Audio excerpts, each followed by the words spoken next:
Muy bien. Ahora sí, ya estamos listos porque ya vamos a comenzar. Ya está grabando. Estamos ya cerrando nuestra quinta semana y se supone de que ustedes también, aparte de la práctica, ¿no? Aparte de la práctica, están avanzando su trabajo de la tarea. Espero que hayan algunas preguntas, algunas dudas que resolver, ya que la próxima semana, que es la semana 6, segunda sesión como el día de hoy, pueden subir su trabajo que es correspondiente al primer avance, ¿no? Bien, vamos a revisar ahora la práctica. La práctica tenía 3 preguntas y dentro de ellas 3 alternativas y las vamos a revisar, ¿no? En el caso, por ejemplo, de la primera pregunta, habían estas 3 alternativas. No sé cuál de ustedes les ha tocado esta, ¿no es cierto? Son 3 preguntas que tienen la misma característica, la vamos a analizar todas. Sin embargo, no todos les tocó esta pregunta, ¿no? O sea, me refiero a la misma, a eso me refiero, ¿no? La misma pregunta, un ratito. Vamos a ampliar lo más que podamos. Ya, ahí está. En el caso, por ejemplo, de esta primera viga. En esta pregunta teníamos una viga de 30 por 50. Yo lo distinguí, mire, de esta manera. Este es de 30 por 50. 30 por 60 y de 25 por 50. Cualquiera de esas alternativas les tocó a ustedes.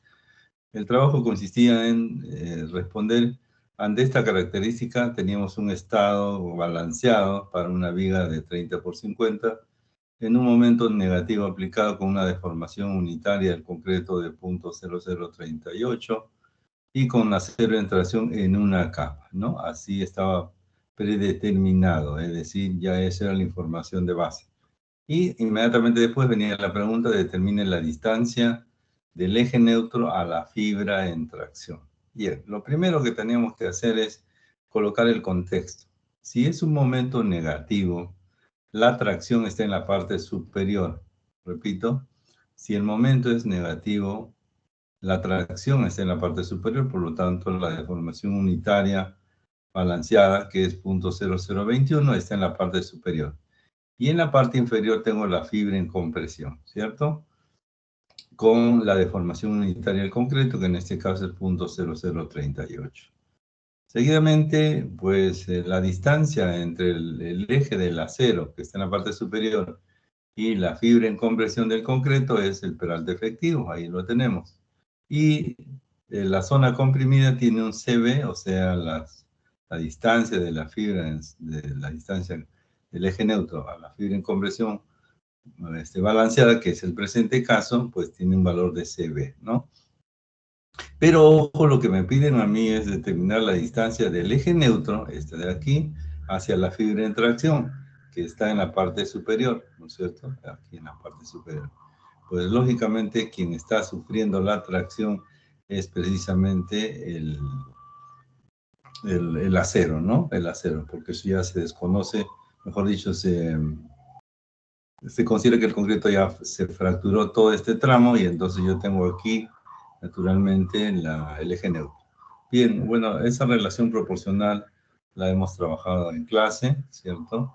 Y lo que sí hemos encontrado en todos los casos es se ve balanceado, ¿no? Es 28-34. Pero esa no es la respuesta, porque lo que me están pidiendo es hacia la fibra de tracción. En este caso, el acero es quien está resistiendo esa tracción. Por lo tanto, vendría a ser la diferencia, ¿no? De 44, que en este caso, dado que es una capa, y como no tengo la distribución del recubrimiento, el diámetro del estribo y el diámetro del acero, porque no me indican, entonces estamos asumiendo un valor de 6, ¿no? 6 centímetros de D', respecto del total que es 50, eso sería 44, ¿cierto? 44. Entonces, si el total es 44, yo tengo la distancia del eje neutral a la fibra de compresión 28.34, por diferencia de 44 me da la distancia a la fibra de tracción de 15.66 centímetros, ¿no? Esto está en centímetros. Muy bien, ahí tiene usted entonces la respuesta a esta primera alternativa. No sé si hay alguna inquietud, alguna duda, alguna consulta, por favor. Los demás ejercicios van a ser similares, simplemente lo vamos a explicar un poquito más rápido, pero me he detenido en esto para que tengamos en cuenta la generalidad de la pregunta, ¿no? Tenemos un contexto, hay que analizarlo, y luego una vez que tengamos ya el contexto, graficado, porque eso es parte del problema. Acá dice, grafique el estado de formación en este contexto, a partir de ahí ya determine, ¿no es cierto?, lo que me está pidiendo en este caso, la distancia del eje neutro a la fibra de interacción. Jóvenes, preguntas. ¿Alguna? Pero, profesor. Ok, muy bien. Vamos a la segunda alternativa. En el caso de la segunda alternativa, a quienes les haya tocado aquí, pues es más directa. El estado es el mismo, me refiero a un estado balanceado, ¿no es cierto?, de una viga de 30 por 60, cuyo momento aplicado ahora es positivo, ¿no? El estado de formación del concreto, epsilon sub c, 0.0032, y con un acero en tracción en 2 capas. Cuidado con eso, ¿no? Hay que leer bien lo que estamos leyendo, ¿no es cierto?, y considerar en ese sentido. Ahora, la fibra en compresión va a estar en la parte superior, ¿cierto? La fibra superior, aquí. Y luego entonces el momento positivo tiene el sentido tracción abajo, compresión en la parte superior. Ese es el esquema que deberían dibujar. Muy bien, ahora, no tenemos, digamos en este caso nuevamente el estribo, el diámetro del estribo, el recubrimiento, por lo tanto, en vez de usar 6 centímetros, ya que son 2 capas, usamos 9 centímetros, ¿no? Y eso me genera esta distribución proporcional que ya manejamos. De tal manera que en este caso se me pide la distancia del eje neutro a la fibra en compresión. La fibra en compresión en este caso está en la parte superior y es el concreto. Entonces coincide con el valor de C sub B, ¿no? Esta proporción. Por lo tanto, aquí la relación que hemos planteado siempre nos da directamente el valor de C sub B, ¿no? A 30.79 centímetros corresponde. Entonces ahí tenemos esta segunda alternativa que cambia de contexto de momento positivo a momento negativo, de colocar el acero en 2 capas o en una capa, y eso es cuestión de lectura, ¿no? Y claro está la solicitud requerida. Fíjense que el criterio es el mismo, solo que lo que se le está pidiendo son 2 cosas distintas, ¿ya? Y nada más que creo yo que la pregunta es netamente aplicativa, ¿no? Conceptualmente, usted tiene que interpretar el gráfico, el estado balanceado, en un contexto de momento positivo, negativo, con 1 en 2 capas, y entonces a partir de esa interpretación conceptual, hacer el gráfico, y lo demás es un poquito de matemática y resolver la solicitud, ¿no? Muy bien, vamos a la tercera pregunta, que es también similar, solo que en este caso, fíjense, a ver, nos piden determinar, bueno, el contexto es el mismo, es una viga de 25 por 50, el momento ahora aplicado también es positivo, ¿no? Y le vamos a dar en la zona de tracción, 2 capas, ¿no? 2 capas, lo cual implica 9 centímetros para visualizar esto, ¿no? Nos piden determinar la altura del rectángulo equivalente comprimido propuesto por Wien. A ver, determinar la distancia, la altura del rectángulo equivalente comprimido propuesto por Wien. Bueno, sabemos que si bien es cierto, existe esta relación proporcional, ¿no es cierto? Existe esta relación proporcional, digamos, para las deformaciones del épsilon sub c y el épsilon sub i. Sabemos que los esfuerzos y las distancias en las cuales se produce el límite del estado elástico a la falla se produce en una parábola trunca, ¿cierto? Y entonces Winnick lo que propone es que esta altura, C sub B, es equivalente, ¿no es cierto? Esta altura es equivalente a un valor que es A por C sub B. Perdón, la altura del rectángulo es A, cambia de C sub B a A, y el valor es C sub B por el valor de beta, ¿no? Beta 1, para ser específico. En este caso, el beta 1 siendo el F'C 210, por lo tanto, el beta 1 es el 85. Entonces, quiere decir que si yo encuentro el C sub B, bastará con multiplicarlo por 0.85 y encontraremos la altura del rectángulo equivalente comprimido. Bueno, el proceso es exactamente el mismo. el momento siendo positivo, que lo tenemos aquí, pues obviamente tendríamos la característica de que tendríamos tracción en la parte inferior, compresión en la parte superior, y la distancia de la fibra en compresión sería del eje neutro a la parte superior. Y nos planteamos de la misma manera nuestra relación proporcional. Hallamos lógicamente C sub B, que es el punto de partida. Y como ya hemos dicho, que nos piden la altura del rectángulo, y esto es beta 1 por C. Entonces, en este caso C sub B, porque estamos en el estado de formación balanceada. Y eso nos determina una altura que es equivalente, ¿no? A entonces es 0,85 de 25,35 y eso nos da 21,54 centímetros. ¿Listo? Bien, ahí tenemos entonces pues los 3 ejercicios o las 3 alternativas que les ha tocado a ustedes trabajar, ¿no? No sé si tenemos alguna inquietud, por favor. Si alguno de ustedes ya ha revisado o está revisando su prueba, pues podemos tener la referencia del caso, ¿no? Muy bien, gracias, Ken. Supongo que los demás, si están en silencio, pues están aceptando esta solución. Bueno, no se trata de aceptar, se trata simplemente de revisar y ver lo que me están pidiendo, cuál es el contexto. Esta es una pregunta teórica de aplicación directa, ¿no es cierto? Y es parte de lo que nosotros consideramos necesario que se entienda, y ustedes ven que la necesidad de manejar una lineabilidad de deformaciones se produce en el estado elástico agrietado, ¿no? Que es el estado límite balanceado. Muy bien, entonces aquí tenemos ya la solución de la primera pregunta. Un momentito, voy a buscar una información que me está haciendo falta. Un segundito nada más. Aquí. Un segundito, acá está esta cosa que me ayuda mucho y espero que ustedes también. Y lo vamos a usar, pues lógicamente, esta cosita de acá. Bien, vamos a la segunda pregunta o segunda alternativa. Nos pedían momentos en distintos contextos, ¿no? A ver, voy a colocar la pregunta para que lo tengamos claro también. Un segundito. Aquí están las preguntas de diseño y flexión. Aquí vamos a colocar, fíjese. Ya, ok. Mire, ve, estas son, en términos de la pregunta 2, diseño en flexión con acero en tracción, estas dos alternativas tenemos, ¿ya? O sea, el momento, perdón, determinar el acero requerido en el apoyo en B, aquí, ¿no es cierto? Y tendríamos 8 y 6, esa es una alternativa. Y la otra alternativa es el momento entre A y B.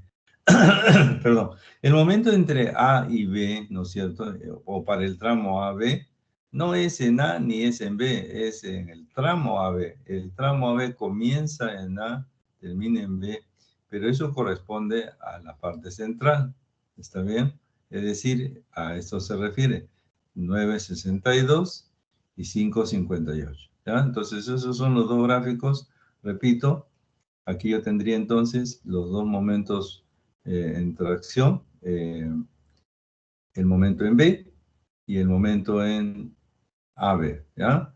Esa es o sea, la pregunta de acero en tracción.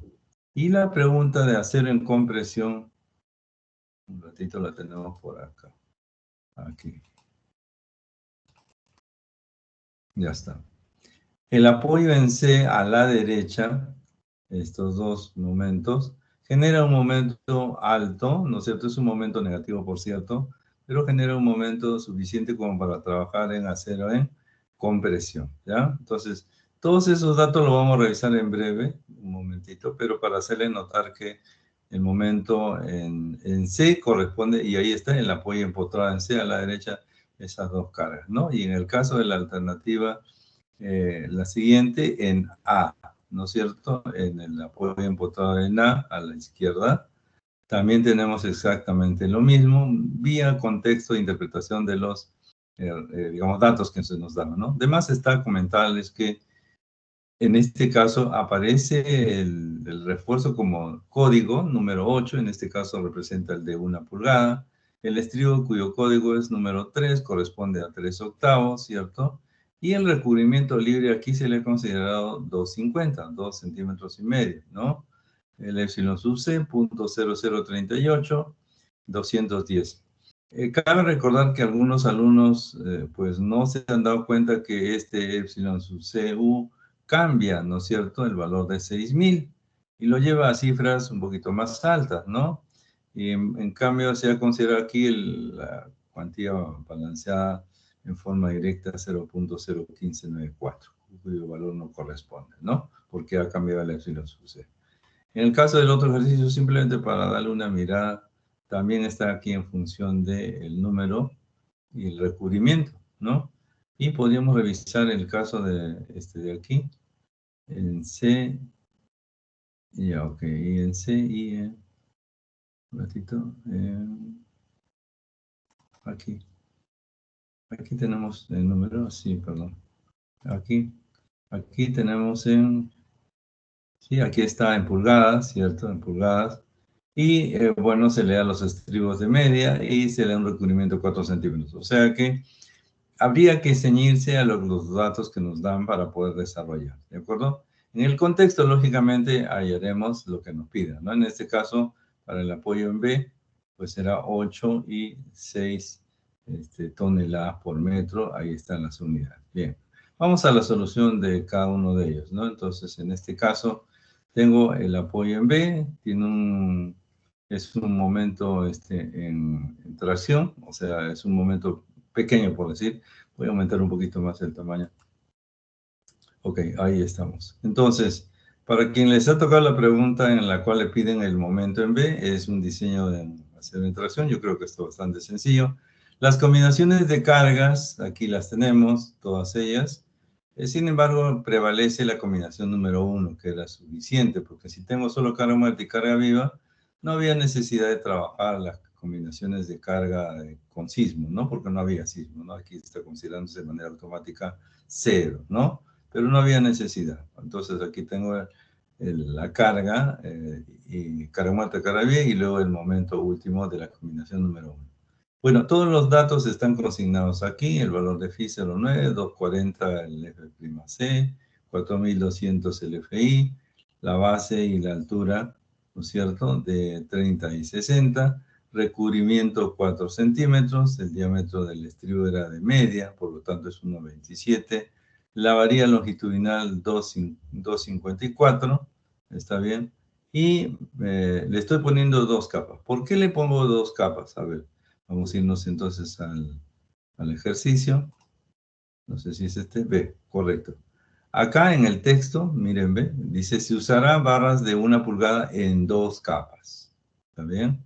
En 2 capas. O sea, no es que se me ocurra porque está en el texto. Entonces, si yo tengo 2 capas, obviamente, entonces no puedo usar, ¿no es cierto?, una capa. Aquí está consignado 2 capas y esa longitud, pues, da en función de las características del recubrimiento, el diámetro del estribo, la barra longitudinal más media pulgada, ¿no? Que consigna el eje del manguito intermedio de conexión.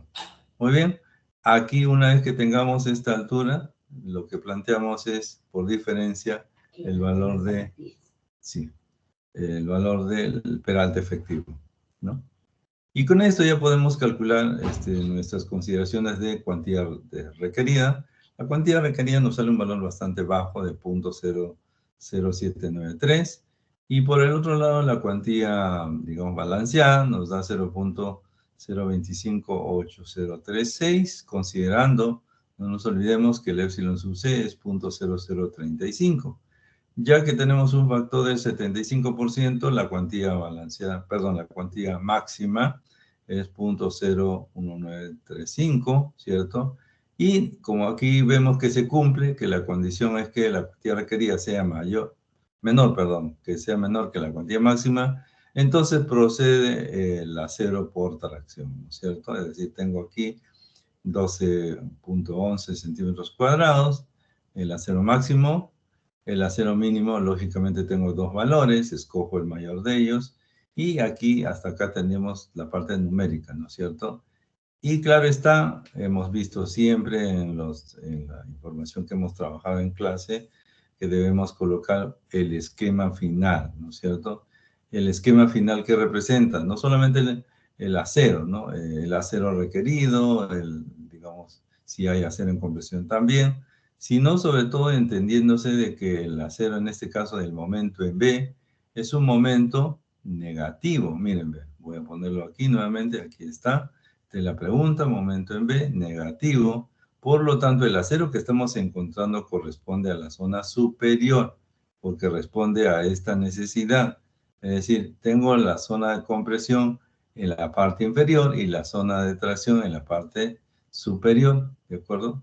De tal manera entonces que yo debo responder no solamente cuantitativamente, o sea, 12 centímetros cuadrados 12 y algo más, ¿no? Sino que debo saber colocar dónde le corresponde, es decir, en la parte superior, ya que es un momento negativo. Zona comprimida en la parte inferior. Bueno, por lo menos ubicar correctamente el área del acero que ustedes han colocado, ¿no? O sea, que han encontrado. Hasta aquí numéricamente es correcto, no hay ningún problema, pero ustedes saben que, y lo están viendo ya y lo van a trabajar en la parte de su trabajo en términos de primer avance, esto representa la memoria de cálculo, pero esto no va a obra, lo que va a obra es este esquema. Todavía, claro, el esquema es muy elemental, ¿no es cierto? No, todavía no hemos aprendido detalles, pero por lo menos el esquema, indicarle el área del acero, que podría ser, no les hemos pedido el diseño, ojo con esto. El diseño implica definir no solamente el área, sino qué barras, cuántas barras usted decide colocar. No le hemos pedido eso. Le hemos pedido el área del acero requerido. Pero esa área del acero requerido por lo menos debe indicarse donde corresponda, ¿no? Si es en la parte superior para un momento negativo o si fuera en la parte inferior si es un momento positivo. Bueno, eso dependerá de cada caso.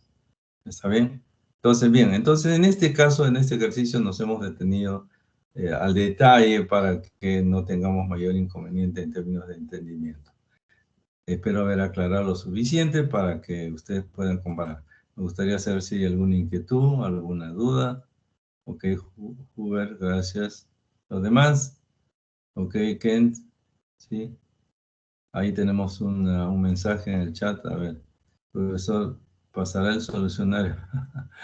No, lamentablemente no, pero ustedes pueden tomar captura de pantalla. Es más, cuando ustedes puedan procesar el video, pueden capturar ahí también, ¿no? No hay ningún problema. Muy bien, vamos entonces a la siguiente pregunta que es en acero en tracción, ¿ya? En acero en tracción sería esta de acá. El momento entre A y B.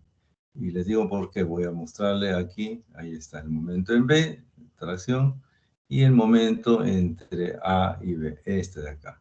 El momento entre A y B, ¿no es cierto? Que vendría a ser este valor con este de acá, es un momento, primero, positivo, ¿de acuerdo? Positivo, muy bien. Dice, se muestran los esquemas adjuntos, el refuerzo será 1 pulgada, en la zona de tracción, estribo de 3 octavos, recubrimiento de 4 centímetros, en fin, todo lo que hemos aprendido a usar, ¿no es cierto? Pero a diferencia del ejercicio anterior, ahora el resultado que nos salga va a estar en la fibra inferior y la fibra superior será en compresión, ¿de acuerdo? Así, para tenerlo en términos de referencia. Muy bien, entonces vámonos a la solución que le corresponde a este de acá. El momento, entonces, voy a ampliar un poquito más para que puedan, una vez que tomen la captura de pantalla, lo hagan bien. Ya, ok. Exactamente lo mismo. ¿A qué me refiero con esto? El procedimiento, ¿no? Carga muerta, carga viva, momento último, primera combinación, información de todos los datos que nos han proporcionado, 30, 50, peralte y ancho, recubrimiento 4 centímetros, estribos de 3 octavos, la barra longitudinal de 2,54. Entonces aquí ya tendremos, aquí no me dice, fíjense el problema, no me dice si es una capa o 2 capas, ¿no? No me obliga a usar, entonces yo puedo usar una capa, ¿cierto? Ojo con esto. Aquí no me dice que usemos 2 capas. Entonces yo voy a usar de primera intención una capa, a ver qué sucede, ¿no es cierto? Es decir, nadie me obliga a usar 2 capas. Bueno, en este caso entonces voy a usar una capa y me sale 6,22. Tengo 43,78 el peralte efectivo. La cuantía máxima es 0.02795 y la cuantía máxima permitida, bueno, la cuantía balanceada, ¿no? La cuantía máxima permitida, 0.02097, ¿no? Y si desarrollamos este término de aquí que ustedes observan es el término independiente, ¿no? Ustedes un poquito se entiende aquí, esta es la ecuación cuadrática ya desarrollada. O sea, esto es 0.59, omega al cuadrado menos omega, más el valor del término independiente. Encuentro los dos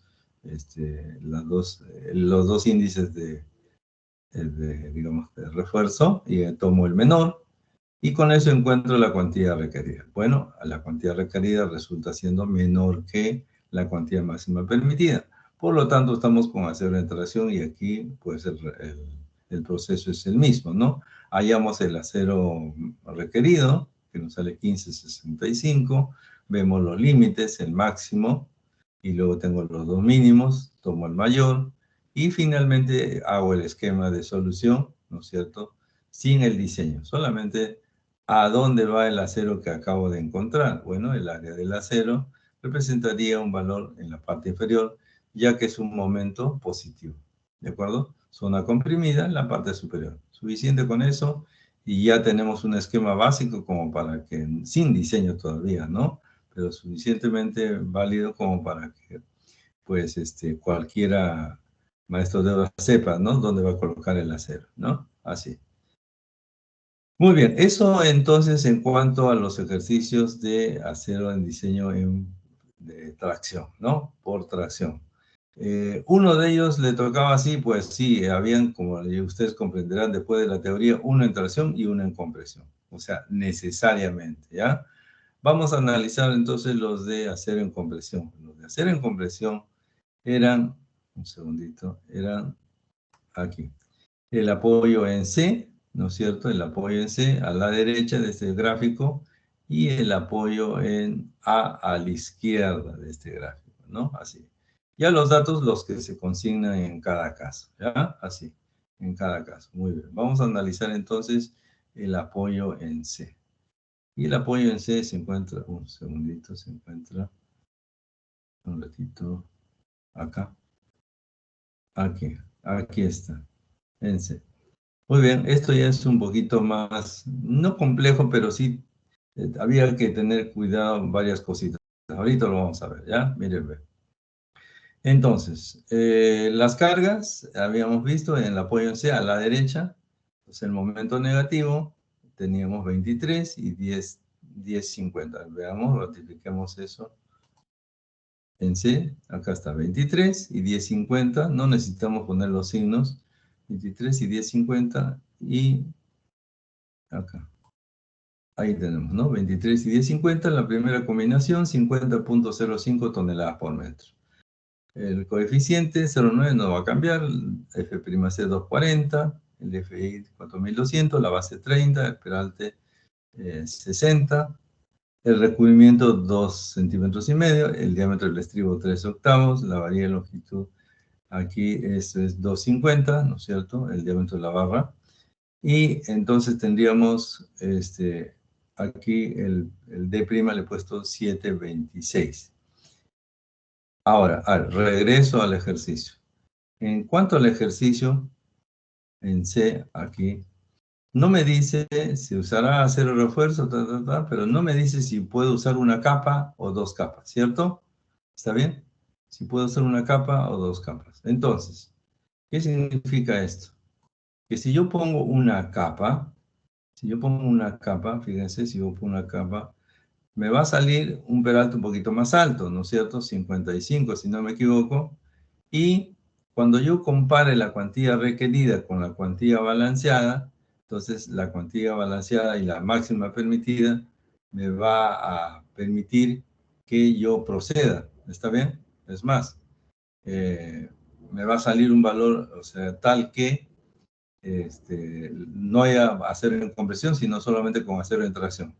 Y puedo proceder, y varios alumnos han hecho eso en realidad, ¿no? Han procedido, ¿no es cierto?, con una capa, fíjese, escúcheme lo que les voy a indicar, han procedido con una capa y les ha resultado que este caso es un acero en tracción. Es más, han encontrado que la cuantía máxima permitida es mayor que la cuantía requerida. Por lo tanto, han encontrado el área del acero. El área del acero les ha salido más o menos, lo podríamos verificar en breve, pero para tener una idea. Veintitantos, 26, 27, no lo sé, por ahí, ¿no? Un poquito más de repente, 29 si no me equivoco. Ahorita lo vamos a chequear. De tal manera que ese resultado lo han considerado como válido y no han procedido a chequear más. ¿Cuál es el problema? Que la realidad es el único elemento, o sea, la realidad, ¿no? Lo que sucede en el contexto real, es el único elemento que nos valora lo que estamos haciendo. Si el alumno llegó por casualidad a esta referencia y le salió que es válido en tracción y le sale veintitantos, yo le sugeriría que convierta ese número de varillas. Es más, alguno de ellos lo hizo. Le salía no menos de 6 varillas, 6 a 8 varillas, ¿ya? Entonces, cuando usted convierte 6 o 8 varillas y tiene un ancho de 30 centímetros, la pregunta ¿es posible que 6 o 7 varillas o 8 varillas ingresen en un ancho de 30 centímetros, considerando que el espacio entre barra y barra debería ser 1 pulgada? Pues no lo han visto. Es decir, la realidad, ¿no es cierto?, es que sí debería suceder, porque lo hemos hecho en clase, es decir, el espaciamiento debería tener no menos de 1 pulgada de ancho. Entonces, cuando yo tengo este tipo de problemas, es decir, uso una capa y yo veo que me da un área requerida, lo que tengo que hacer es contrastarla con la realidad. ¿Cuál es la realidad? La realidad es que este número de varillas que estoy escogiendo, porque acá me dice, ¿qué diámetro de varilla puedo escoger? Acá está, o sea, 1 pulgada. Entonces, puedo constatar que el área requerida me da o me genera, ¿no es cierto?, un área que no es posible, o sea, es contradictoria con la realidad, porque la realidad me va a indicar de que no es posible que ingresen en una sola capa, que es mi premisa. Es decir, yo estoy aquí asumiendo con una capa de que va a ingresar en una capa. Lo contrasto con la realidad y me doy cuenta que no es posible, ¿cierto? Entonces debo regresar y considerar 2 capas. ¿Por qué? Porque sé que hay mucho acero, por lo tanto, entonces, no es posible que ingrese en una sola capa. ¿De acuerdo? Así. Regreso y cambio a 2 capas. Y cuando cambio a 2 capas me doy cuenta que ya la cuantía máxima, ¿no es cierto?, no es mayor que la cuantía requerida, que la cuantía requerida resulta siendo mayor que la cuantía máxima, ¿no es cierto? Por lo tanto, ¿qué necesito hacer en compresión? ¿De acuerdo? Necesito hacer en compresión. De tal manera entonces que ya aquí entramos al proceso complementario en el cual yo necesito saber cuál es la capacidad máxima de tracción de la sección comparada con los 50.05 toneladas, voy a encontrar 47.59. ¿Está bien? Y eso me genera un A01 de 58, perdón. ¿Ya? Entonces, tengo un acero prima en la parte superior con un D prima de 472. Hallamos el acero, esto lo saben hacer ustedes, 1.35, y de tal manera que aquí tengo un acero final, ¿no es cierto? Un acero final de 30.94 centímetros cuadrados. A pesar de eso, miren, es bastante alto, pero ahora tengo la defensa de que ya no tengo una capa, tengo 2 capas. Si usted divide 30. O sea, 31 más o menos, ¿no? 31. Usted divide 31, ¿no es cierto? Vamos a hacerlo, ¿ya? Vamos a hacerlo.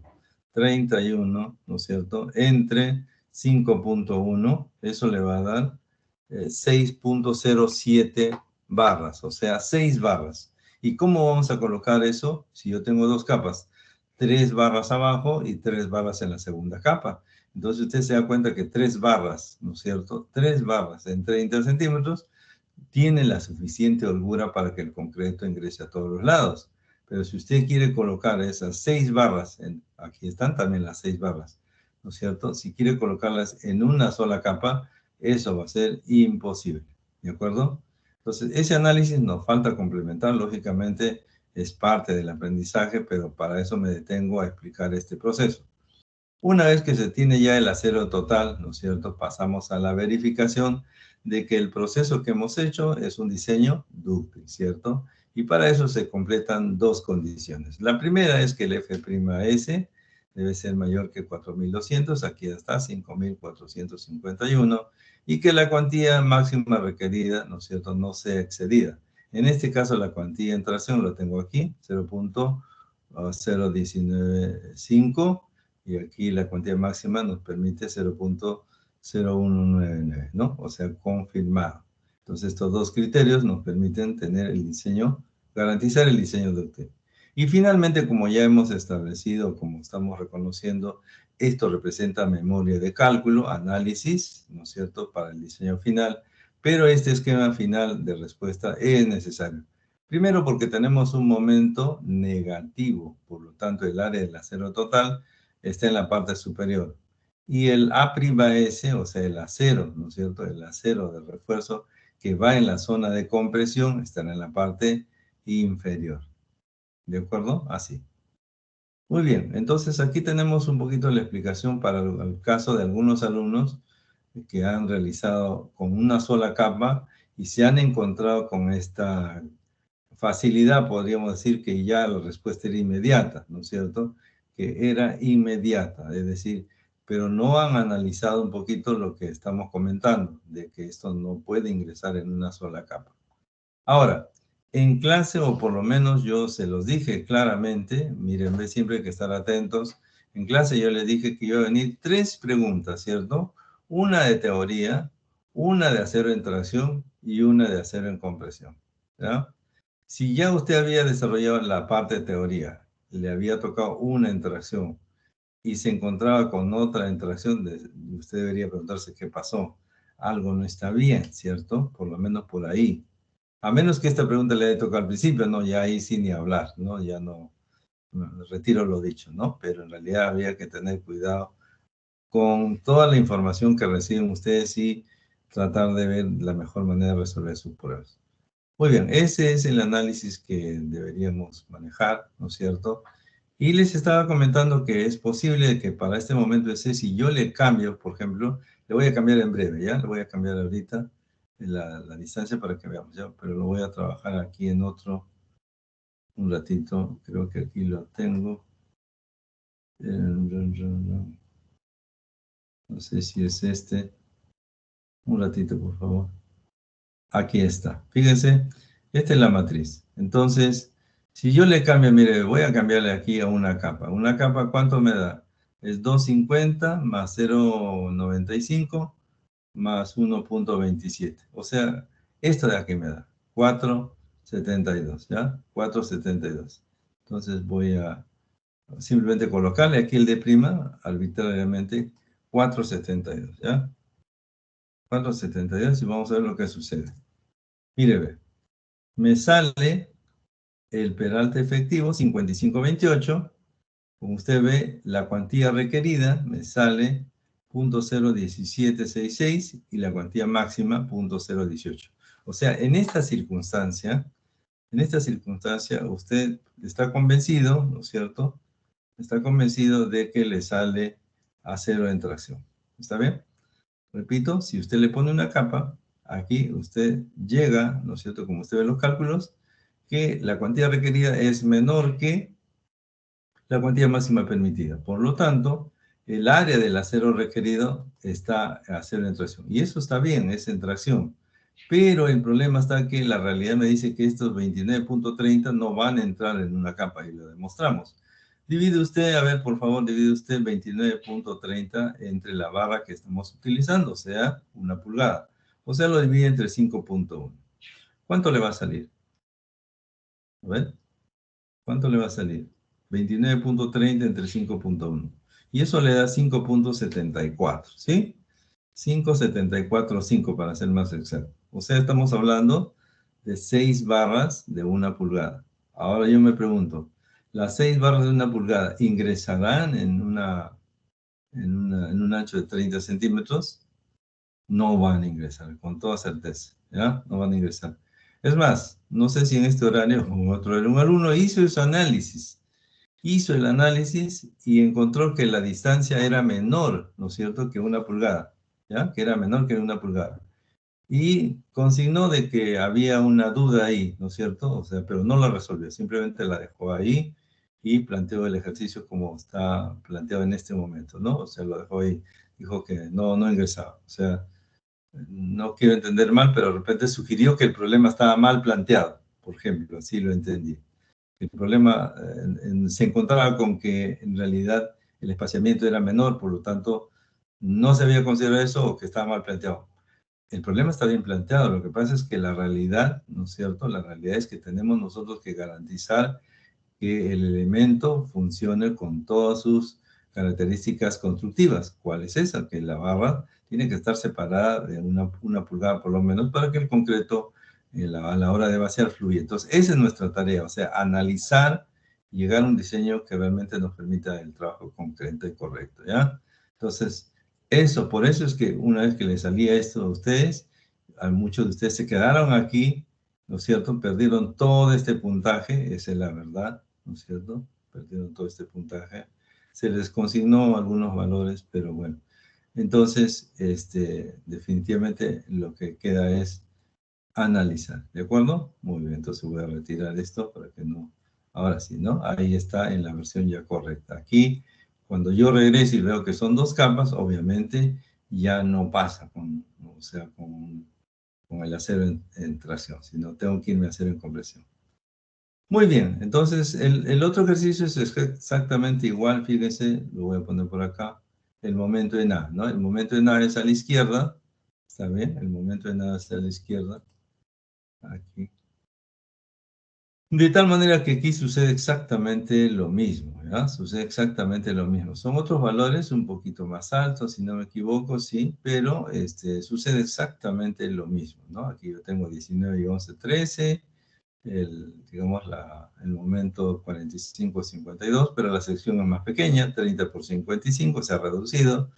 Por eso hemos reducido el recubrimiento también, ¿no es cierto? Y aquí perdón, en primera instancia, como repito, salía acero en tracción, pero el acero es muy alto. Muy alto, en este caso 35 centímetros. Pudo haber salido un poquito menos, ¿no? 30, qué sé yo, pero salía bastante alto. Entonces, cuando cambiamos a doble capa, ¿no es cierto? Cuando cambiamos a doble capa, entonces esto se invierte, o sea, quiere decir que requerimos de acero en convección y bueno, se suscita todo el procedimiento que ya hemos explicado, ¿no? El momento siendo negativo también genera que el acero debe estar colocado en la parte superior y el A'S en la parte inferior, que es la zona de compresión, ¿ya? Muy bien. No sé si tengamos alguna inquietud, alguna pregunta, jóvenes. Si ustedes están chequeando en paralelo a doble, digámosles así, a doble pantalla, su prueba, verifiquen eso que les estoy comentando, ¿no es cierto? Y si fuera poco, o si tienen más dudas, en todo caso, les sugiero que tomen captura de pantalla de las soluciones y lo comparen con la solución que ustedes han trabajado, ¿de acuerdo? Bien, tenemos un par de mensajes por aquí. Dice, profesor, no es posible. Profesor, esa fue mi primera pregunta. Sí, pues, sí, bueno, Nelly, lo siento mucho, ¿no? O sea, lamentablemente ahí sí ya es cuestión como les toque aleatoriamente, ¿no? Pero bueno, queda para la experiencia del examen, porque recuerden que en el caso del examen, está bien, en el caso del examen parcial me estoy refiriendo, obviamente esto va a regresar, ¿no es cierto? O sea, me refiero, diseño en flexión, forma parte de una de las preguntas, ¿no es cierto? Forma parte de una de las preguntas de verificación, ¿está bien?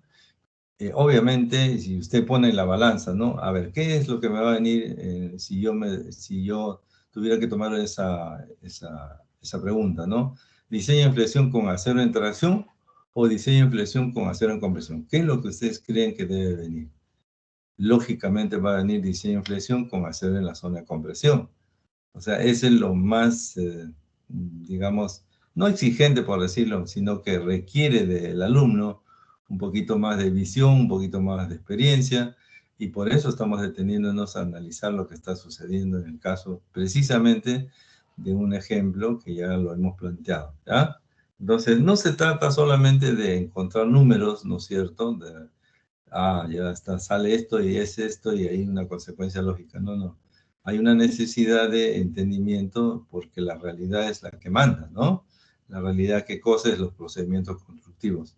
Es decir, lo peor que podemos hacer es enviar a obra algo que no se pueda construir, porque créame o no, los van a llamar, ¿no? Si usted hace un diseño de esa manera, desde ahora lo vamos a llamar, porque en realidad ya me ha sucedido, no tanto como constructor como diseñador, ¿no? En una oportunidad yo joven, vimos planos que no eran procesados y llamamos al calculista, ¿no?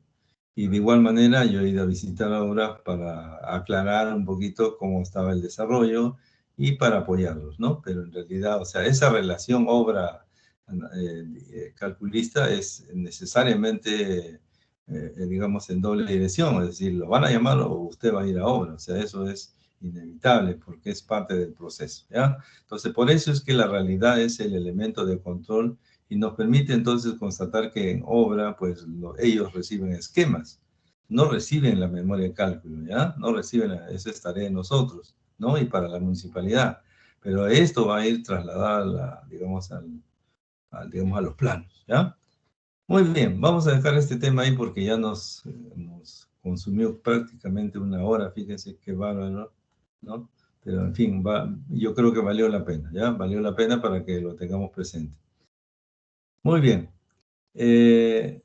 Espero que hayan preguntas de la tarea, ¿no? Un poquito más adelante lo voy a revisar. Sin embargo, quisiera un poquito avanzar lo que es la temática de lo que hemos ya iniciado, lo que hemos trabajado en la sesión pasada y estaba referido precisamente a lo que es eh, control en servicio, ¿no? O sea, diseño por servicio, condición en servicio para ser más exacto. Un poquito para recordar así rápidamente la necesidad de manejar algunos conceptos y sobre todo alguna metodología de cálculo para poder completar el proceso. ¿A qué nos referimos? Primero, entender que la condición de servicio está en el capítulo 9, ¿cierto? En paralelo, ojo, en paralelo a el diseño por resistencia. O sea, el capítulo 9 nos habla sobre dos consideraciones, ¿no? Parte 1, diseño en servicio, y parte 2, condición en servicio. En esa segunda parte, que es condición en servicio, nos habla del control de deflexiones. Por lo tanto, tenemos dos herramientas básicas, ¿no? Cómo se calcula el desplazamiento total y cómo se controla el desplazamiento total. Es decir, cómo se controla me refiero a debe cumplirse, ¿no es cierto? Debe cumplirse que el delta total debe ser menor o igual al delta máximo. ¿Y cómo evidenciamos ese cálculo? Pues aquí está, ¿no? Hemos dicho que para las cargas totales, carga muerta y carga viva, o sea, totales, L sobre 480 representa un caso en el cual nosotros debemos de considerar que la viga, el techo, la losa que está deflectándose, tiene tiene elementos no estructurales susceptibles de sufrir daño. ¿A qué se refiere con eso? Si yo tengo una viga y le pongo un muro encima, ese muro es un muro no estructural, pero es susceptible de sufrir daño porque se va a fisurar o podría caerse, ¿no es cierto? Al descender una viga, entonces afecta al muro superior. Cuando tengo ese caso, hemos de utilizar la expresión del delta máximo de L sobre 480. ¿Qué cosa es L? La distancia entre apoyos de la losa o la viga. Y viceversa, si es que yo tuviera un elemento no estructural, no susceptible de sufrir daño, por ejemplo, si tengo una viga y encima de la viga va un muro de drywall, ¿no es cierto? Ustedes comprenderán que si la viga desciende por efectos de carga de otra índole, entonces el muro de drywall lo más probable es que se fisure, ¿cierto? Pero es muy difícil que un muro de drywall se caiga o se voltee, ¿no? Porque está suficientemente anclado y no tiene la misma, digamos, no sé, no tiene el mismo peligro que un muro de ladrillo que se podría desprender. Cuando sucede esos casos, ¿cuál es el elemento de control? L sobre 240. ¿Ya? Entonces, esos dos casos vamos a utilizar de manera recursiva. Cuando usamos L sobre 180 y 360, cuando tenemos carga viva, ¿ya? Esto es para carga viva, ¿sí? Para ambos, ¿sí? Entonces, ya, si nos da tiempo, haremos algunos ejercicios también sobre esto. Muy bien, sin embargo, habíamos de regresar aquí porque es importante reconocer un par de cositas que sí es importante en el caso del delta total. Digamos, el delta total es la unión de el delta instantáneo de la carga viva y el delta diferido de la carga muerta. ¿Ya? Repito, el delta instantáneo de la carga viva y el delta diferido de la carga muerta. ¿Cómo se calcula el delta instantáneo? Bueno, a través de esta expresión de aquí, ¿no es cierto? Esto ya lo hemos aprendido a manejar en el curso de mecánica de materiales y en los textos aparecen ya estas fórmulas que lo podemos usar, ¿no? Sin embargo, la diferencia sería cómo encuentro, si yo tengo que el instantáneo, ¿cómo encuentro el diferido? Bueno, en el caso del diferido, para que sea diferido, digamos, se calcula a partir del instantáneo, pero se multiplica por un factor lambda delta, ¿de acuerdo? Entonces, el lambda delta hace que este contexto de instantáneo se convierta el producto en diferido. Es así entonces que tendríamos el delta instantáneo de la carga viva más el delta instantáneo de la carga muerta multiplicado por este factor lambda delta. En breve recordamos cómo se calcula eso. Sin embargo, recordemos que en el caso del delta instantáneo, ¿no es cierto?, sea de la carga viva y de la carga muerta, pues aquí tendríamos dos factores que van a afectarse de manera singular. Primero, el omega, que es la carga distribuida, ¿no es cierto?, debe ser una carga sin amplificar. Cuidado con eso, ¿ya? Es una carga sin amplificar, es decir, no es una carga amplificada de 1.4, 1.7, no, es una suma de cargas directas. ¿Por qué? Porque en este caso no estoy trabajando con el elemento a resistencia, es decir, cuánto es capaz de soportar. No.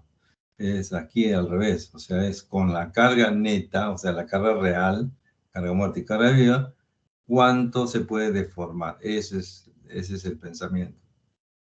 Entonces, la carga, aquí tener cuidado, es la suma de las cargas o la carga viva o la carga muerta, pero no es la carga amplificada, correcto, ¿ya? Entonces, eso es importante.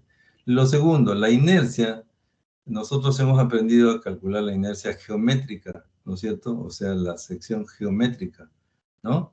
Pero en este caso se trata sobre la inercia efectiva.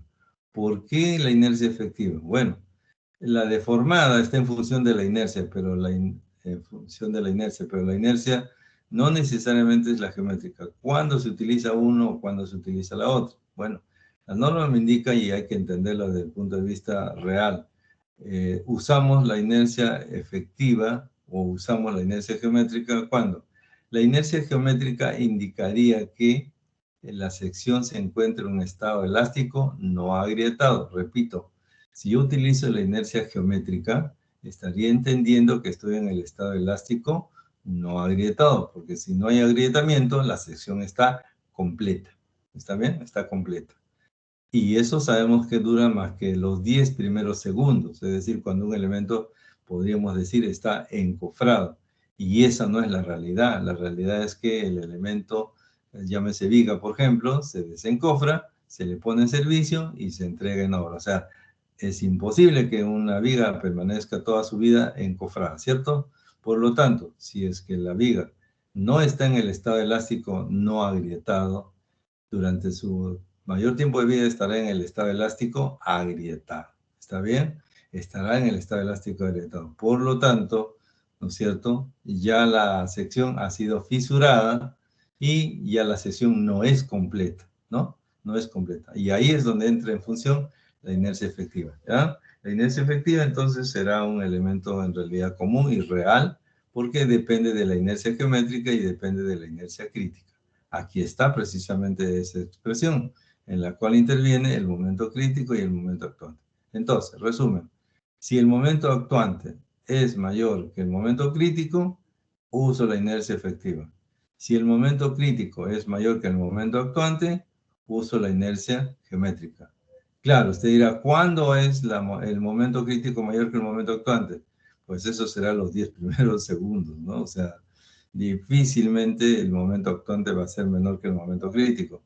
¿Por qué? Porque el momento crítico, fíjense de quién depende. Depende del módulo de rotura, que es muy pequeño, la inercia geométrica y la distancia de la fibra, perdón, del eje neutro a la fibra de tracción. Entonces eso quiere decir que el momento crítico es un momento pequeño en realidad, ¿no? No es grande, es pequeño. Entonces el momento actuante lo supera casi de inmediato. Por lo tanto, este factor de aquí, o sea, M crítico entre MA, va a ser regularmente menor que 0, ¿cierto? 0 punto y algo, siempre, ¿ya? Bueno, ¿y qué cosa es la inercia crítica? La inercia crítica está referido, ya lo hemos visto en la clase pasada, la inercia crítica está referido a la inercia de la sección fisurada, ¿no es cierto? O sea, este estado de aquí, porque ese es el real, ¿ya? En el cual el acero trabaja, ¿no es cierto?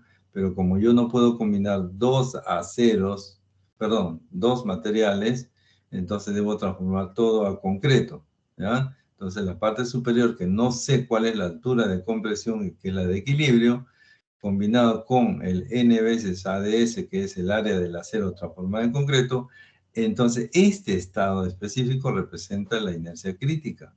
Claro está, ya hicimos un ejercicio para ver cuál es esa altura, por equilibrio nada más. Y una vez que teníamos eso, encontramos la inercia crítica. Por lo tanto, entonces la inercia efectiva, habrá que procesar toda esta información, ¿no es cierto? Y sobre esa base ya tener la información instantánea. La deformación instantánea lo encontraremos para la carga muerta, lo multiplicaremos por el lambda delta y asunto resuelto, ya tendría el elemento de comparación. ¿Listo? Muy bien. Este ejercicio acá ya lo hicimos en la clase pasada, era el objetivo hallar la inercia efectiva, y así que ahora lo que vamos a hacer es un segundo ejercicio, porque en realidad la clase pasada hicimos este ejercicio, ¿no es cierto? La alternativa A. La alternativa A nos mostraba información ya procesada. En este caso, la información procesada era la inercia efectiva, para no calcularla, simplemente aplicarla, ¿no?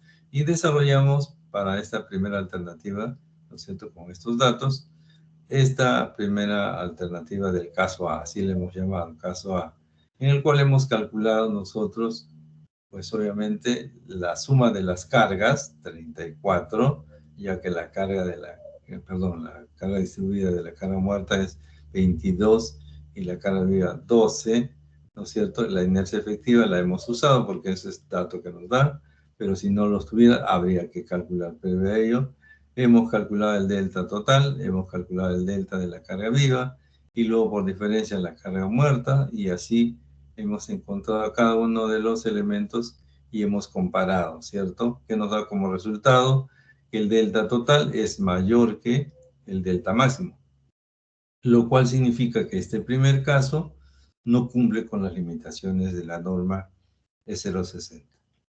Muy bien. Ahora vamos a hacer bajo el mismo criterio, pero el segundo caso. Mejor dicho, lo van a hacer ustedes porque ya hemos trabajado esto, ¿no? Vamos a trabajar ahora cambiando de datos, es decir, la alternativa B nos indica que el área en acero en tracción va a ser nuevamente 11.4 centímetros cuadrados, pero el área del acero en la zona de compresión va a ser 5.7. O sea, aquí originalmente era 0, ahora va a ser distinto de 0, va a ser 5.7 centímetros cuadrados. Bueno, y también le dan como dato la inercia efectiva, 257.747 centímetros cuadrados. Muy bien, entonces yo les voy a dejar la referencia del caso, es decir, ahí tienen la información, vamos a revisar esto y recordar un poquito, y ustedes van a hacer el mismo procedimiento, solo que ahora para estos nuevos datos, ¿ya? Hasta ahí se lo voy a dejar, para que no es un poquito más atrás, para que lo puedan ver completo. Ahí, hasta ahí creo que está. Ya, ahí creo que lo podemos dejar. ¿Listo? Así. Muy bien, no sé si tienen alguna inquietud, alguna pregunta, alguna interrogante para poderles aclarar. ¿No hay preguntas? ¿Están listos para resolver esto? Yo le estoy buscando un poquito de música que sea un ratito. Acá. Ya. Ya estamos listos con la música. A ver, entonces vamos a trabajar esto, ¿ya? Vamos a trabajar esto. Le vamos a hacer unos 15 minutos, o sea, no para este, no, o sea, vamos a hacer esto en 5 minutos y ahí revisamos, hacemos otro caso más y ya pasamos a la parte de consulta sobre la tarea, ¿ya? ¿Listo? Muy bien. Vamos a trabajar entonces. Un poquito de música. Un ratito muy alto.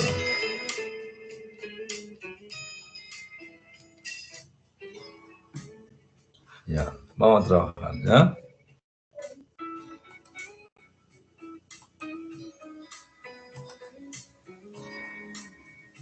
Estamos en este caso, ¿ya?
Muy bien, vamos a revisar, jóvenes, bajo el mismo criterio, ¿no? Bajo el mismo criterio, es decir, hemos de calcular primero el delta total, ¿no es cierto?, de la suma de las cargas. Aquí lo que va a cambiar es la inercia efectiva, que ya no es 254, es 257.000.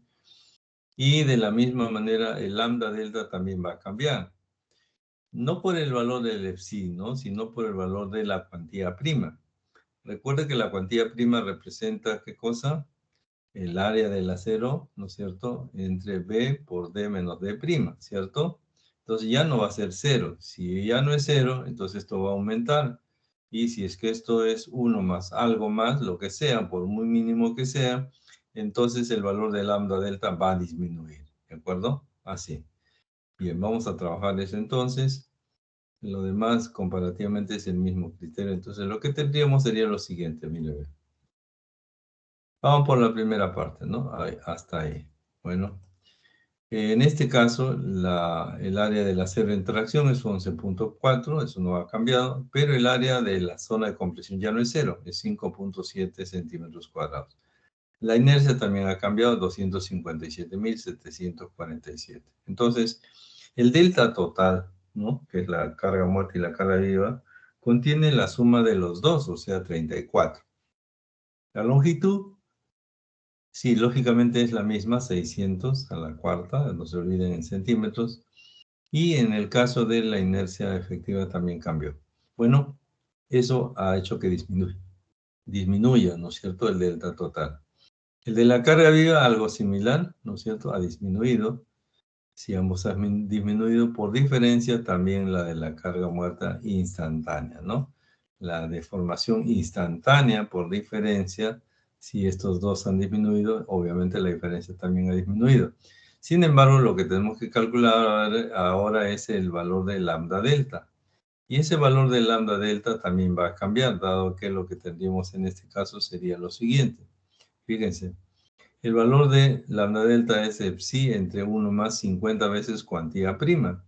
El valor de psi sigue siendo el mismo porque el valor asintótico es 2 para mayores de 60 meses. En este caso, en el denominador tengo 1 más 50 veces cuantía prima. Ustedes recordarán que la cuantía prima es ¿qué cosa?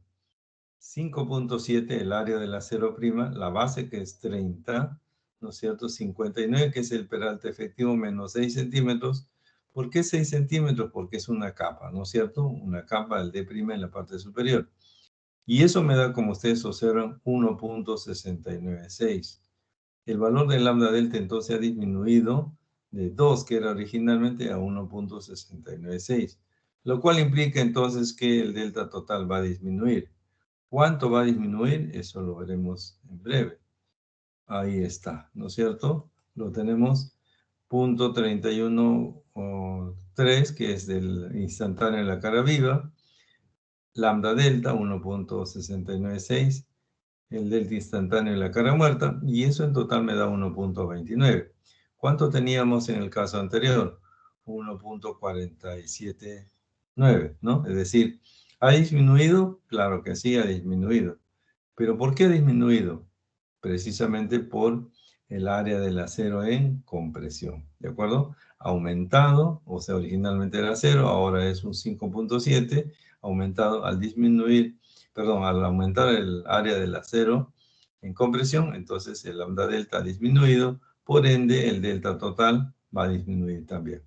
Aquí tenemos el efecto entonces que comentábamos cuando utilizamos área del acero en la zona de compresión. Pues lógicamente lo que hace es contribuir, ¿no es cierto?, al control de depresiones, y eso tiene sentido.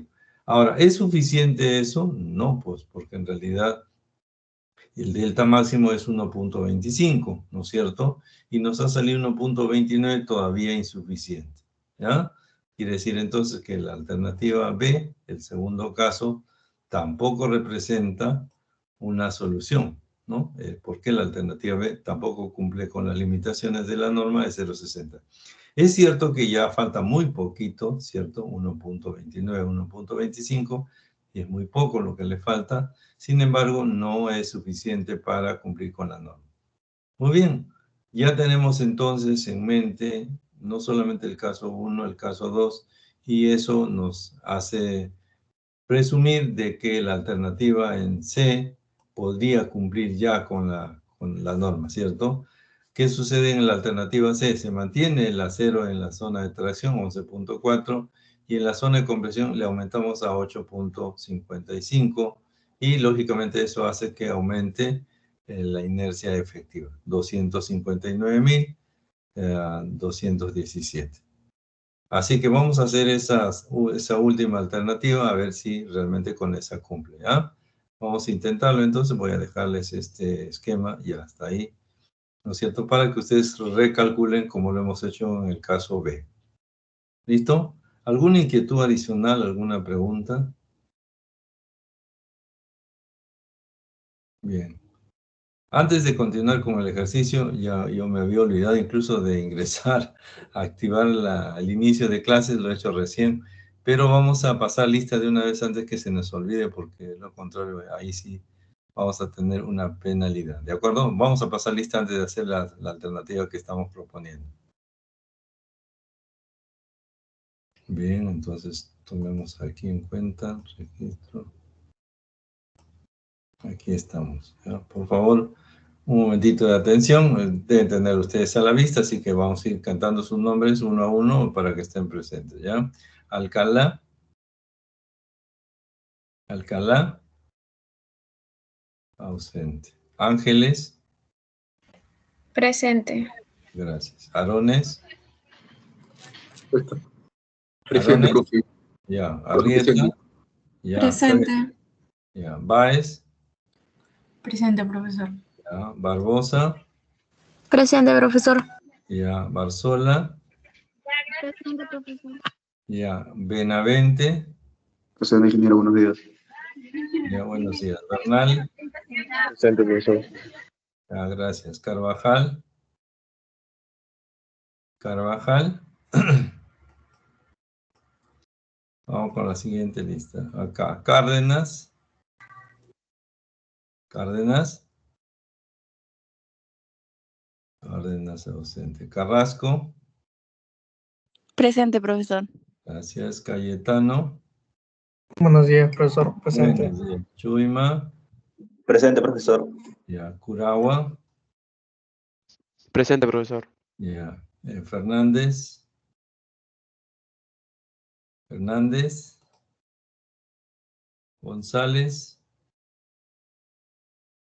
González. Guamaní Chenda. Presente, profesor. Ya. Guamaní Moreno.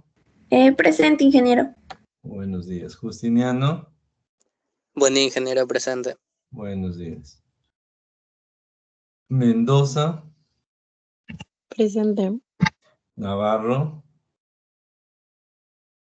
Navarro.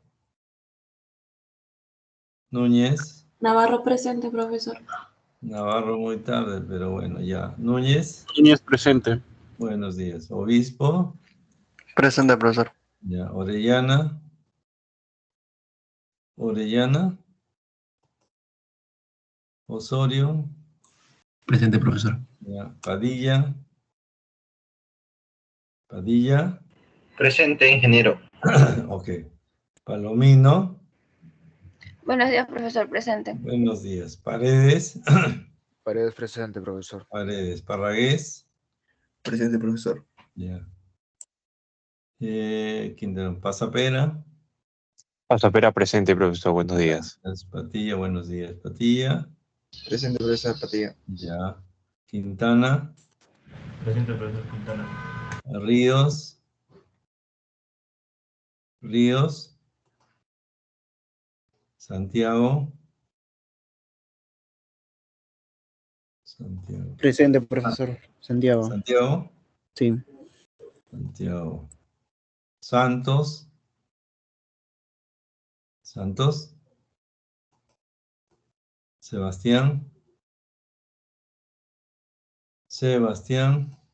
Serna. Presente, Serna, profesor. Ya. Silva. Silva. Sinche. Sinche. Sotomoyo. Presente, profesor Sotomayor. Ya. Velarde. Presente, profesor. Ya. Yaval. Yaval. Ya, ok. Alguien que no haya contestado y que se quedó, a ver, última pasada. Alcalá, Carvajal, Cárdenas, Fernández, González, Orellana, Ríos, Santos, Sebastián, Silva y Sinche. Bueno, ya quedamos ahí. Listo, entonces estamos resolviendo esta tercera alternativa. Vamos a intentarlo, por favor. Les doy 5 minutos, ¿ya? Para revisar la solución.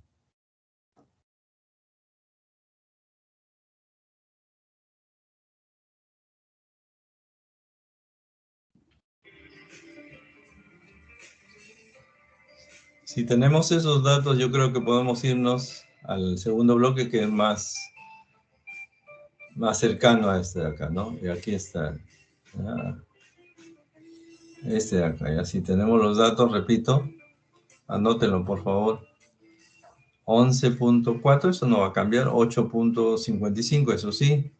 Y 259.217. ¿Ya? Esos dos datos sí son importantes. El acero en compresión, 8.55. Y la inercia efectiva, 259.217 centímetros a la cuarta. Entonces, si les muestro este caso, ustedes pueden replicarlo, ¿ya? Pueden replicarlo. Los datos son distintos, pero el proceso es el mismo.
Muy bien, vamos a mostrar entonces la solución. La tenemos por acá. Y vamos a revisar cómo es que se procede cuando tenemos en este caso, fíjese, el caso C tiene la misma área de interacción, aumentada el área en la zona de compresión y lógicamente ha cambiado también la inercia efectiva, ¿no? Bueno, aquí vamos a repetir este proceso, pero vamos a reconocer que está disminuyendo, perdón, ha disminuido el delta total, ¿no es cierto?, la carga instantánea y la carga muerta al mismo tiempo, y por ende también el de la carga viva. La diferencia, lógicamente, también hará que disminuya ambos valores, y ahora hay que calcular este valor. Este valor es el que hace que disminuya un poquito más. ¿Por qué? Porque en el caso anterior, ¿no es cierto?, habíamos hecho aparecer la cuantía prima como 5.1, ¿no? 5.11, perdón. Aquí en este caso ha aumentado a 8.55, ¿no es cierto? Por lo tanto, este coeficiente va a aumentar. Si aumenta esto más la unidad, hace que el cociente disminuya. Y eso ha sucedido. Ahora ya no es 1.6, 1.7, sino es 1.576, ¿ya? De tal manera entonces que ya se va a afectar menos la carga muerta para hacer la diferida. Veamos entonces lo siguiente. Aquí el valor entonces del delta total será 0.3112 del delta instantáneo de la carga viva más lambda delta por el delta instantáneo de la carga muerta, 0.5706, y eso suma 1.29. Y si usted recordará, en el caso del delta máximo permitido, nos consignaba una deflexión máxima de 1.25. Fíjense entonces cómo ya ahora sí alcanzamos, ¿no es cierto?, el delta máximo sugerido por la norma, ¿no? En este caso, la alternativa C sí cumple con las recomendaciones de la norma o las limitaciones de la norma 060. Pero detrás de todo esto, ustedes se dan cuenta de que en la medida que hemos incrementado el área del acero en la zona de compresión, hemos ido disminuyendo el efecto de la deformación, ¿cierto? Entonces, eso corrobora lo que habíamos dicho en inicio cuando hicimos el trabajo de el tema de diseño en acero en la zona de compresión. Pues obviamente tenía toda la razón. Aquí está justificado cómo es que en la medida que incrementamos el área del acero en la zona de compresión, la deflexión disminuye por el efecto de lambda delta, que es el elemento que caracteriza que un instantáneo como la carga muerta sea diferido, ¿ya? Así. Esa es la razón por la cual, entonces, vuelvo a repetir, la cuantía prima, ¿no es cierto?, el área del acero en la zona de compresión, permite que se disminuye la deflexión en el caso de una viga. Muy bien, entonces, ya con esto tenemos una buena referencia de la manera de calcular, por un lado, y por otro lado, la importancia que tenemos con respecto a la característica de la inercia efectiva. Esto en realidad ya lo aprendimos a calcular. Entonces, el problema está en que tenemos que integrarlo esto ahora, ¿no? O sea, por un lado, calcular la inercia efectiva, que va a ser la más probable que necesitemos, y luego lleguemos hacia el cálculo de la deflexión total, consignando la normatividad, ¿no? Puede ser que pase, puede ser que no pase, y hay nuestras recomendaciones al final del ejercicio. Muy bien, no sé si tenemos alguna inquietud adicional, por favor, este es el momento de preguntar.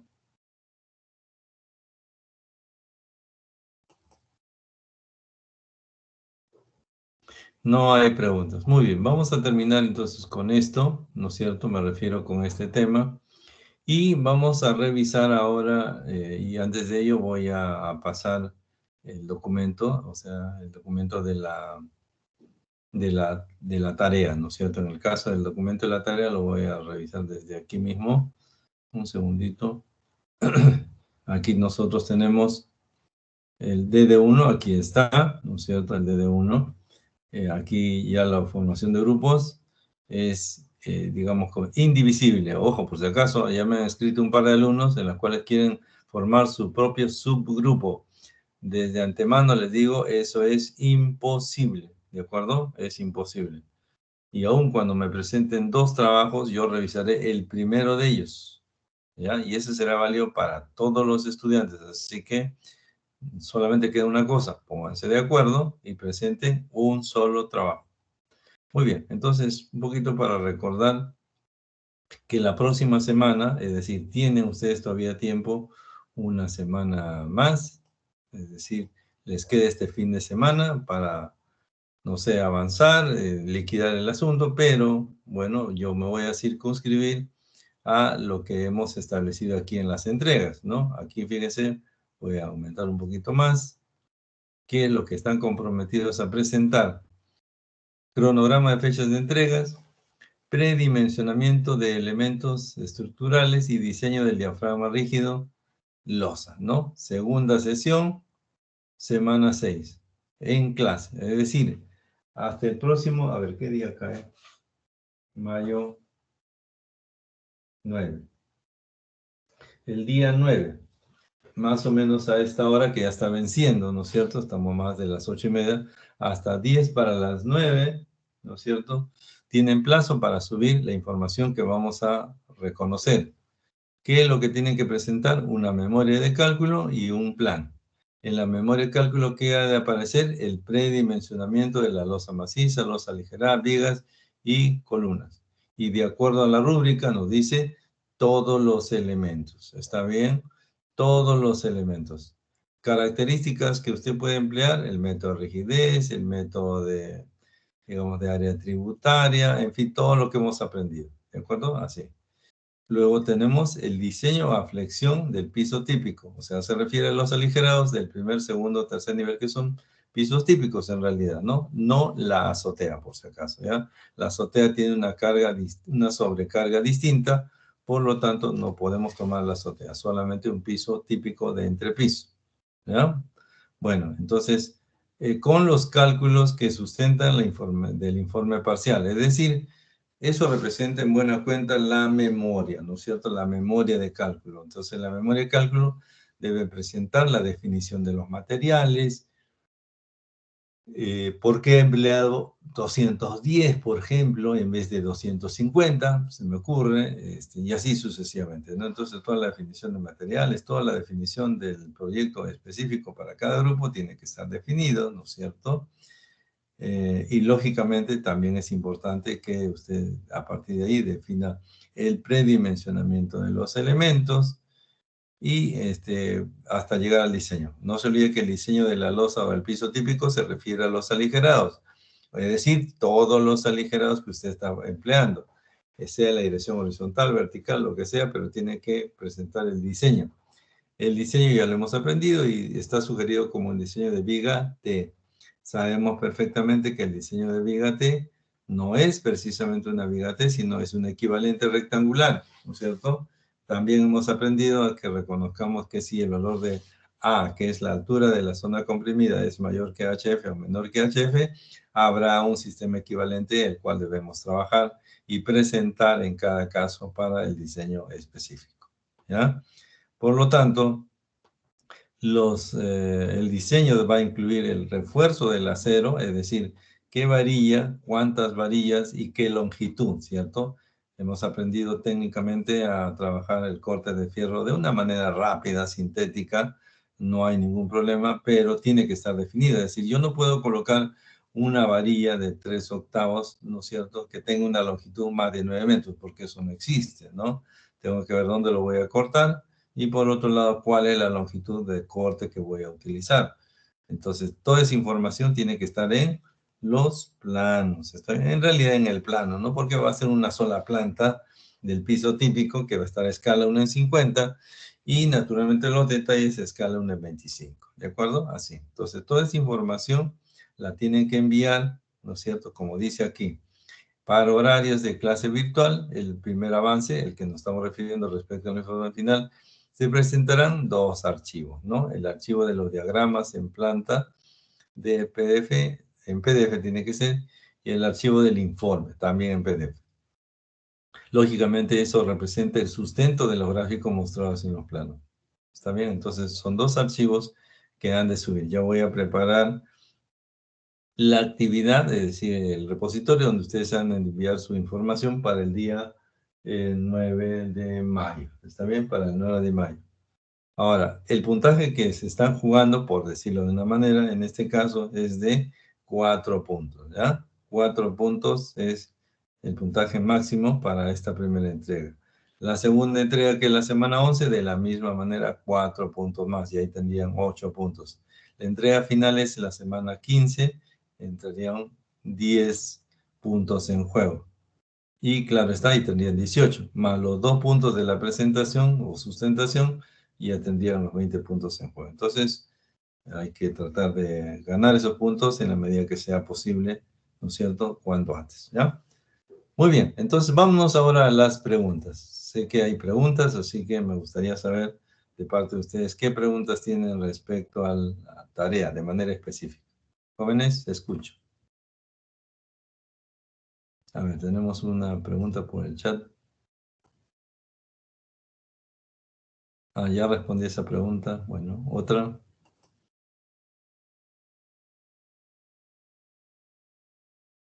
Jóvenes, hay 33 alumnos y hay varios que están viendo otras páginas, ¿no?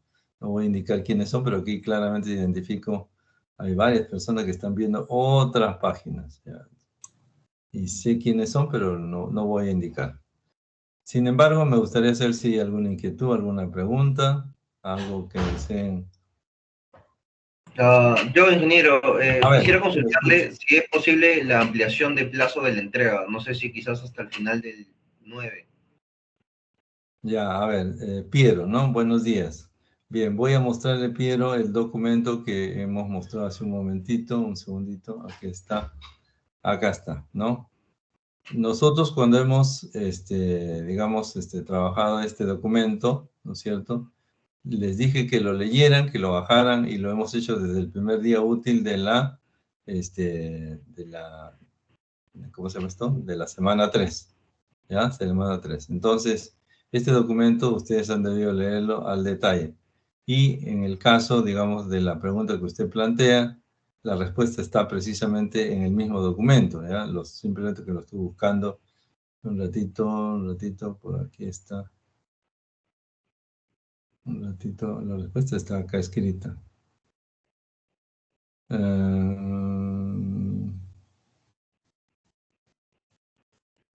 pasó? Por ahí debe estar. Mire, ve. Run.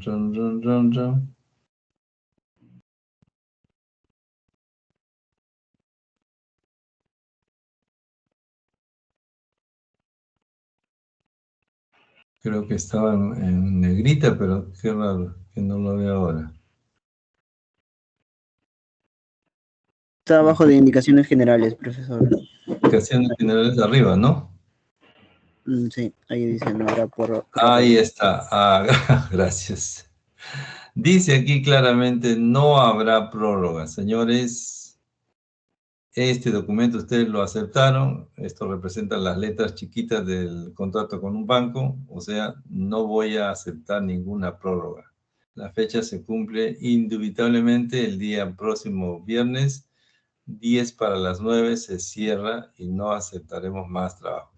Les sugiero que envíe lo que tenga, ¿no? A sacarse 0, sáquese un 3, un 2.5, no lo sé, pero acá dice no habrá prórrogas, ¿ya? Así que esa es la respuesta. Y yo tengo que cumplir con lo que he escrito. Gracias. ¿Otra pregunta? Ya, ingeniero, gracias. No se preocupe, no se preocupe. Profesor, una consulta. El Sí. plano es un solo plano, ¿no? Un solo plano, es la planta, ¿no es cierto? La planta, a ver, vamos a mostrarle en este caso esta planta, por ejemplo, ¿no es cierto? Así, esta planta. Pero acá habíamos indicado que dibujamos los aceros, ¿no es cierto? La dirección del aligerado, los nombres de las vigas, las secciones, el nombre de las columnas, así, todo lo que necesitamos mostrar. Y imagínese usted que ese documento lo va a enviar a obra. Entonces, en obra tienen que leer, ya, viga tal de tal sección, ¿no es cierto? Así, de tal sección. Viga tal de tal sección, de acuerdo. Columna 1, ya. Esta columna va a ser de 40 por 40, de acuerdo. Esta de aquí, 50 por 50, ajá. Entonces, este es tipo 1, tipo 2. ¿Cuáles más son tipo 1? ¿Cuáles más son tipo 2? Así, todos los elementos. De tal manera que Yo tome un plano y entonces diga, ah, ya, todo está, ¿no? Eso no significa que esté correctamente y que sea la última versión, cuidado. O sea, lo que estamos pidiendo es que usted identifique todos los elementos estructurales, ¿no es cierto? De repente yo puedo poner, no sé, este de 50 por 70 y este de 50 por 50, 40 por 40, y está bien. O sea, esa es su decisión. Ahora que esté incorrecto o no sea óptimo, ese es otro detalle. Pero usted tiene que identificar todos los elementos que se van a desarrollar en la obra. Por eso dice aquí la entrega, ¿no es cierto? En el plano, aquí está, dice predimensionar losas macizas, losas aligeradas, vigas y columnas. Aquí la palabra que le falta es todas, ¿no? Pero eso va a la rúbrica, ¿no? En la rúbrica dice, ¿no? Usted tiene que predimensionar todos los elementos estructurales. ¿Ya? Así. Gracias por Ok, la ingeniero. pregunta. Ingeniero, una consulta. Aparte del plano de planta, también debemos incluir el detalle de vigas, el detalle de columnas. No, ¿O no, no, simplemente? no dices, no dices, no. Ah, ya. Mientras no lo diga, no. Todavía no. Ok, ¿Ya? ingeniero. Está bien. Ingeniero, una consulta. ¿Y cómo me doy Dígame. cuenta que he predimensionado mal? Ya. ¿Cómo? Ajá, o sea, ¿cómo me doy cuenta? Porque yo puedo poner cualquier valor en la losa aligerada, puedo Sí, por poner, cierto. pero Lo que claro. pasa, claro, lo que pasa es de que usted tiene que utilizar para colocar, es decir, yo he dicho, por ejemplo, aquí yo le puedo colocar, un ratito, por favor, aquí yo le puedo colocar 30 por 60, 40 por 40, así cualquier cifra, pero estas cifras tienen que estar acompañadas de la memoria de cálculo, ¿no es cierto? Que está en el otro documento, entonces yo voy a revisar de dónde salió este 30 por 70, ¿no es cierto? Y ahí voy a ver si es que hay un posible error o no lo hay. ¿Está bien? Dependiendo del criterio que usted ha usado. Ahora, recordemos que para el criterio de columnas tengo dos alternativas, ¿no es cierto? El método de área tributaria o el método de rigidez. ¿De acuerdo? Entonces, lógicamente yo voy a revisar, veo por ejemplo una cifra distinta, un poco extraña, entonces reviso y hago la recomendación, ¿no? La idea es de que usted presente el predimensionamiento de todos los elementos y yo voy a revisar, voy a hacer una retroalimentación y sobre esa base usted va a mejorar su trabajo. Ese es el proceso, ¿ya? No es que usted presente la última versión de la columna, de la viga y ahí queda. No, esto es un proceso de mejora continua en realidad, ¿ya? Así. Muy bien, gracias por la pregunta. Oye, ingeniero, disculpe, Sí, o sea, solo tenemos que presentar el plano en vista plata, o sea, sí, literalmente sí, sí, sería sí. detallado lo que está compartiendo en pantalla ahorita, no es necesario. Correcto, así es, así es, así es, así es, así es. Ya, listo, gracias. Ningún detalle, nadie le ha pedido el tamaño de la columna con el acero, ni las vigas con el acero. No, no, no, no. Estamos hablando de predimensionamiento de los elementos. Usted Ya, defina listo. y también lo único diseño que se está pidiendo es de la aligerada, ¿no? Eso es lo único. Pero tampoco se le está pidiendo el detalle de cada uno de los barras de lo aligerado, no. En planta se coloca aquí, ¿no? Si yo quiero colocar la dirección de esta horizontal, pongo el área del acero negativo, negativo, negativo, aquí el positivo, en fin, como lo hemos hecho en clase, ¿no? Así. Muy bien, ¿algo más?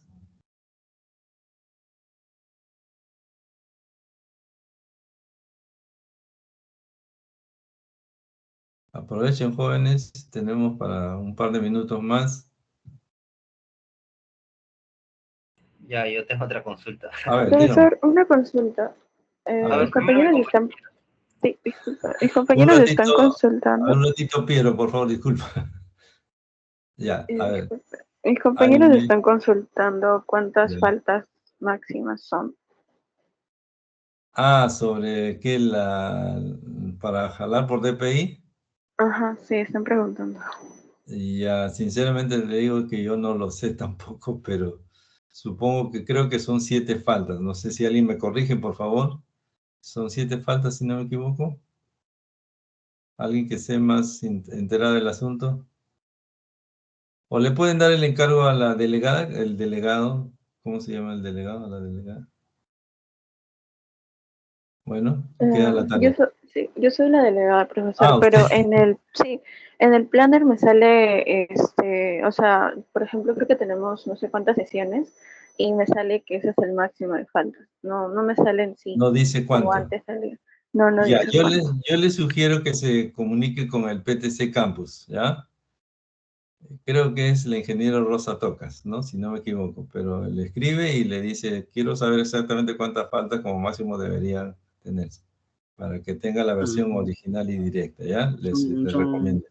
Ingeniero, Sí, escucho. son 6 faltas. Son 6 faltas. ¿Confirmado? Ya, ahí está, 6 faltas. Gracias, Uber.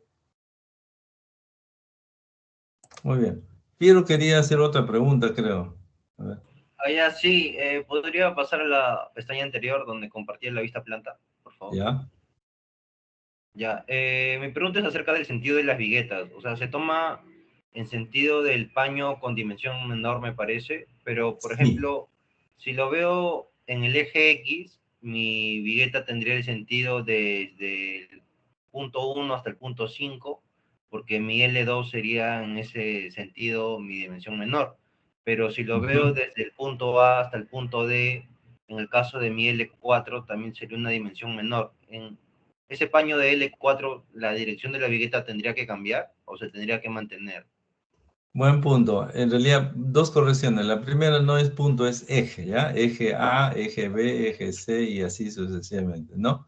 Por otro lado, es cierto que eso va a suceder. Sin embargo, está en la tarea de ustedes darle continuidad. ¿Qué significa esto? Que es posible, ¿no es cierto?, que aquí sea horizontal, acá sea vertical o viceversa, ¿no? Que acá sea horizontal y aquí sea vertical, ¿no? Entonces, ustedes tienen que decidir que tengan la mayor cantidad de paños. O sea, les recomiendo que los aligerados tengan la mayor cantidad de paños. ¿Qué significa la mayor cantidad de tramos, no? Entonces, por ejemplo, ¿no? Si yo utilizo un aligerado que tenga solamente 2 paños, está bien como mínimo, pero lo regular sería 3 o 4 o 5 o 6. ¿Por qué? Porque si usted analiza la parte del diagrama de momento flector, mientras más paños haya, mejor la distribución se va a realizar, o sea, el momento va a disminuir. Pero si usted utiliza menos paños, el momento positivo va a aumentar y el negativo también, ¿ya? Entonces, sí es conveniente utilizar o decidir por aligerados que tengan el mayor número de tramos posible, ¿ya? Eso como recomendación general. Pero ahora usted dice, ¿puede cambiar de dirección? Por supuesto, puede usted cambiar y nadie le va a objetar, ¿ah? O sea, eso no es que esté mal. Estamos buscando lo mejor, lo más conveniente, lo más óptimo, ¿no? Así es. Eso no significa que esté mal. Mal va a estar cuando no coloquen nada. Eso sí está fuera del contexto, ¿no? Mientras usted coloque un diseño o una dirección, va a estar con sus 4 puntos ahí. Lo que vamos a hacer después es simplemente mejorar esa opción, ¿ya? Ya, ahora, todas las viguetas son unidireccionales, ¿verdad? O pueden ser por ejemplo, yo quizás pueda poner... No. Sí, el criterio que estamos diseñando es unidireccional, ¿ya? No vamos a trabajar con diseño bidireccional, no, solo unidireccional. Sí. Ya, ya listo, y eso sería todo, ya, gracias. Ya, gracias a ustedes. Muy bien, jóvenes, ahí nos vamos a quedar entonces. Gracias por sus preguntas. Ha sido interesante contestarlas, sobre todo pensando en que ya tenemos una semana por presentar el trabajo, ¿de acuerdo? Pónganse de acuerdo, por favor, presenten un solo trabajo y al mismo tiempo lo mejor posible, por supuesto, ¿no? La intención es que podamos mejorar para la siguiente entrega. Bien, gracias, buen día. Nos vemos la próxima sesión. Gracias, ingeniero. Hasta luego. Buenos días. Había un último chat por acá. Esta dice el máximo en asistencia, ya. 6 sin asistencias y jalados por DPI, ¿ya? O creo que es digo, el máximo número de faltas, 6, ¿no? Pasa a las 7 y ya está jalado, ¿no? Así. Ok, gracias, buen día.